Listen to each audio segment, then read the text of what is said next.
Hello అందరికీ నమస్కారం అండి.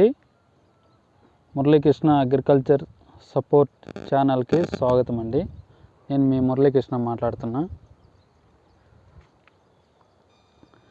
ఈరోజు మానపల్లి టమాటా మార్కెట్లో స్టాకు నిన్న మాదిరే వచ్చింది.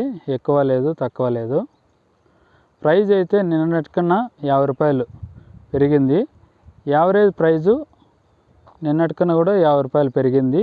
అదే మాదిరి టాప్ రేటు కూడా నిన్నటికన్నా 50 రూపాయలు ఎక్కువే పోయింది. రేట్ అయితే ఇలాగే ఉంటుంది.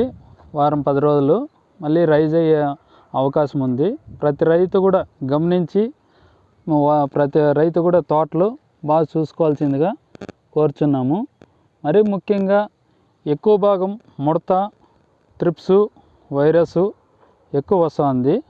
వాటన్నిటిని కంట్రోల్ చేసుకుంటేనే మీకు తోటలు కూడా బాగా నిలబడతాయి. లేకపోతే తోటలన్నీ ఇబ్బంది పడతాయి. ఆటోమేటిక్గా తోటలు కూడా అయిపోతాయి. మళ్ళీ ఆటోమేటిక్గా రేట్లు అనేది రైజ్ అవుతుంది. ఇదే కాకుండా నార్త్ ఇండియా వాళ్ళ వ్యాపారస్తులు ఈ రేపు వారం అంటే జూలై ఫస్ట్ వీక్లో వస్తారు. అప్పుడు వస్తే ఖచ్చితంగా మంచి ప్రైజ్ అయితే ఉంటుంది. బాగా చూసుకోండి. ఓకే, థ్యాంక్ యూ అండి.